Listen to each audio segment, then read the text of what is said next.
He just shocked everyone, as today's game proved that our underrated players can make huge impacts, while there are still some concerns with other players that, very much concern me. Let's talk about it. Hi, welcome back to another episode of Padres Digest with your host, Andrew.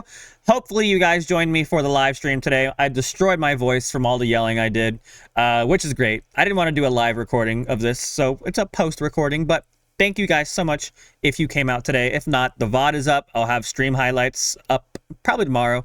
I'm tired. I want to go to bed. But getting this video out for you guys because there's a lot to talk about. A lot of big things, right? For starters, the offense, underrated players, like I said, are making good moves. Let me just show you guys the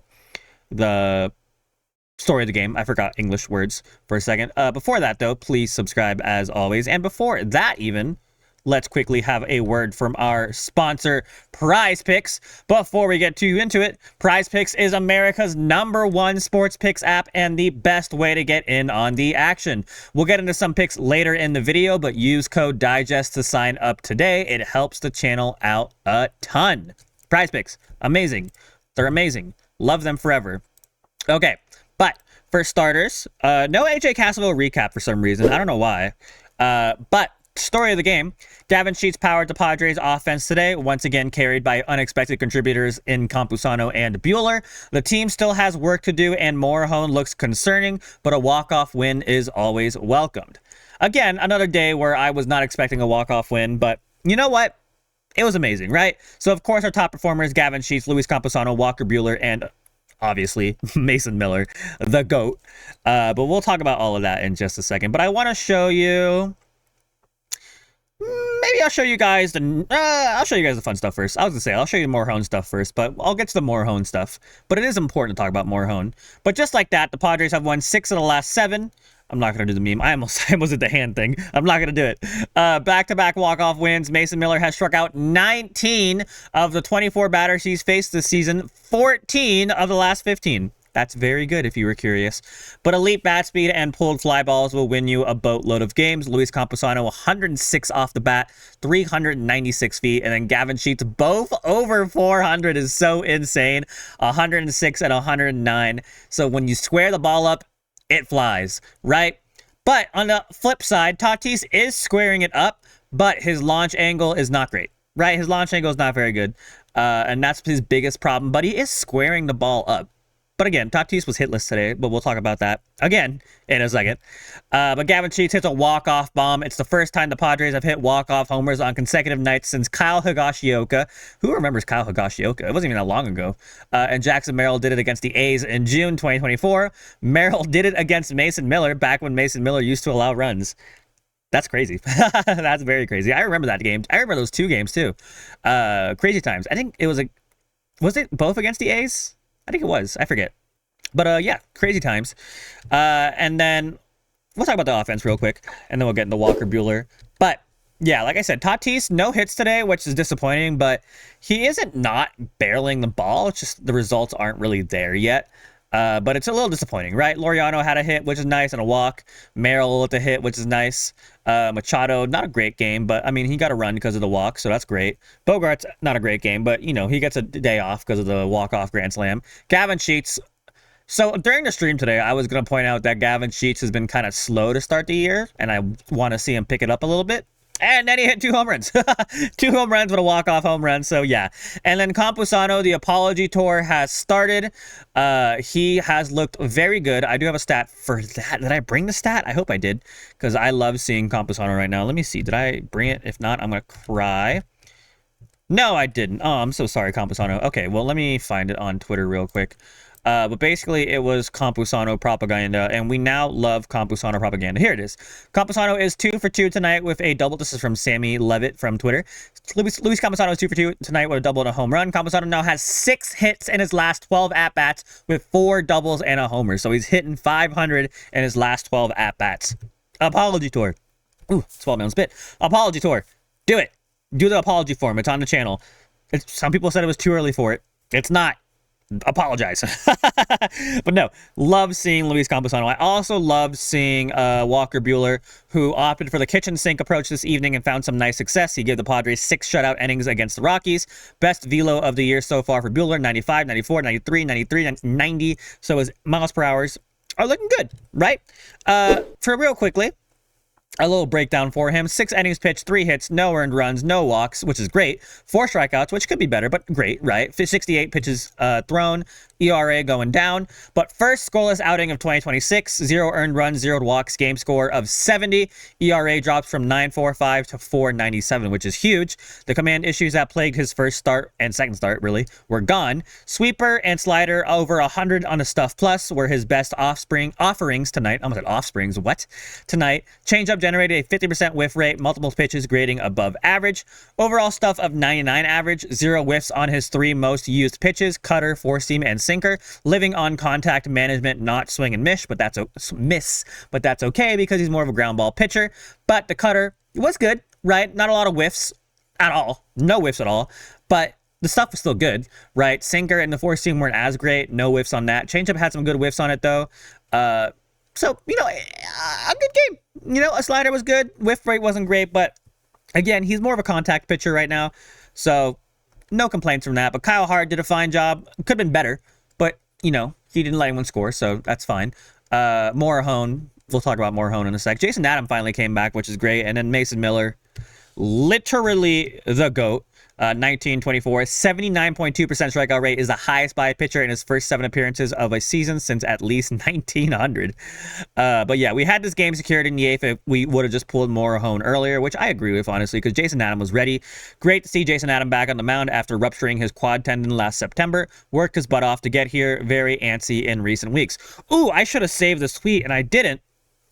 But the reason we have Jason Adam right now is because Jeremiah Estrada got sent to the IL. IL, might be Phantom IL, I don't know, but it'll give him time to work on his stuff. But because that frees up a roster spot, that means we can call up Jason Adam. And then he did good. So, sorry, Jeremiah Estrada. I wish you the best. Get better in, like, both ways. But, you know, that sounds too hateful. I like Jeremiah Estrada, but, you know, he has things to work on, right? So let's talk about Morahone, because he also has things to work on, right? Elite Arsenal, wrong pitch too often. So 110 plus stuff is his changeup. The changeup is his best weapon. 43% whiff rate, 56.3% chase rate, and expected weighted on base average of just 206. Hitters have no answer for it out of the zone.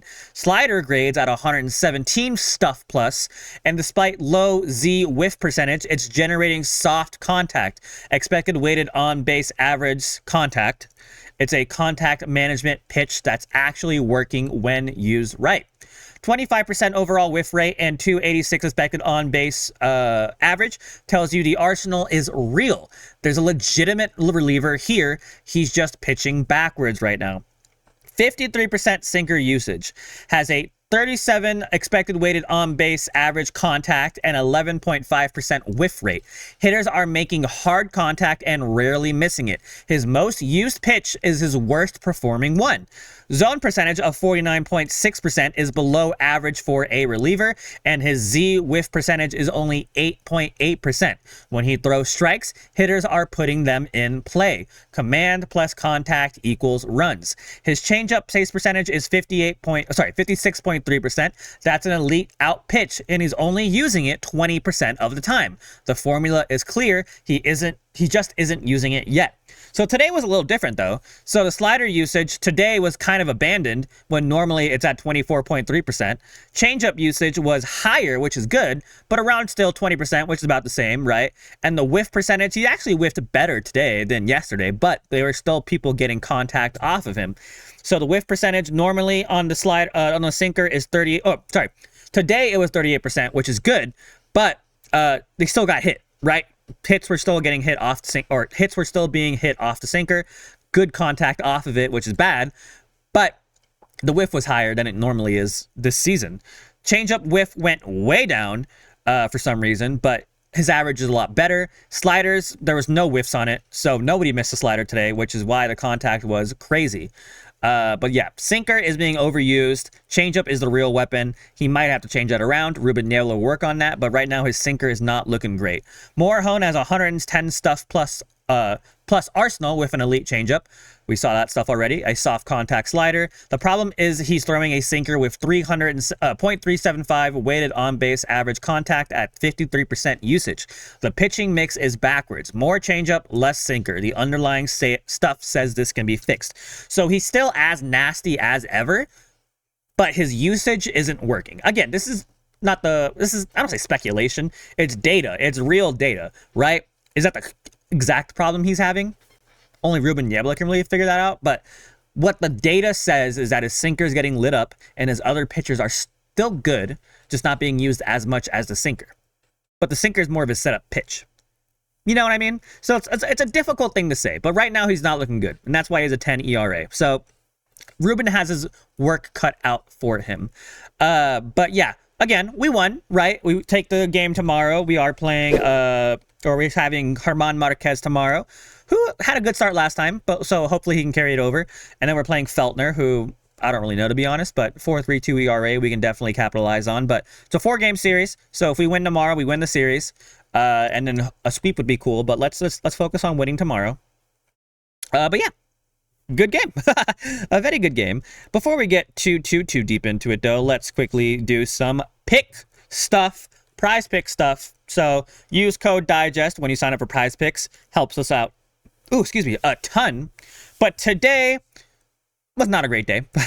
I mean, Manny Machado, I had him picked for getting a walk, and he did. So that's great, right? Mickey Moniak, I like because he's a San Diego native, and he's a good player. I mean, he's a good average. I thought he would get a single today, and I picked him for it. Did not, which is not great. And then Xander Bogaerts, I thought he would, do good for his last game. I thought he'd get at least a hit. Did not get a hit. So I picked Xander Bogaerts, did not hit on that pick, or Mickey Moniak, but at least I got Manny Machado.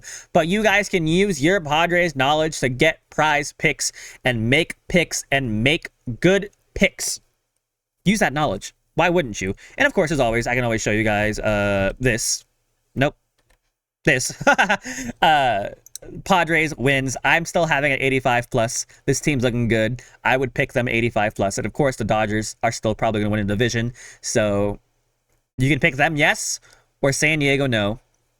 So yeah, I mean, use that knowledge. Like I said, use those prize picks. Prize picks, code DIGEST. Do it. Prize Picks is awesome. I love them. I'm having so much fun picking.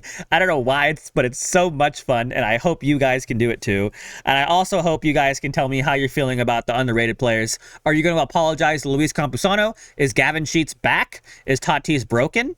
I talked about that a lot on the stream, so check the stream out, the VOD on the channel if you want. But what do you guys think? Morejon, what's his problem? How can he fix it? Let me know. Thank you guys so much for watching. Have a fantastic rest of your day. Go Padres. Walk-off wins are amazing. Please subscribe. And yeah, goodbye. Good night. My voice is dead. I'm going to go rest it. Goodbye.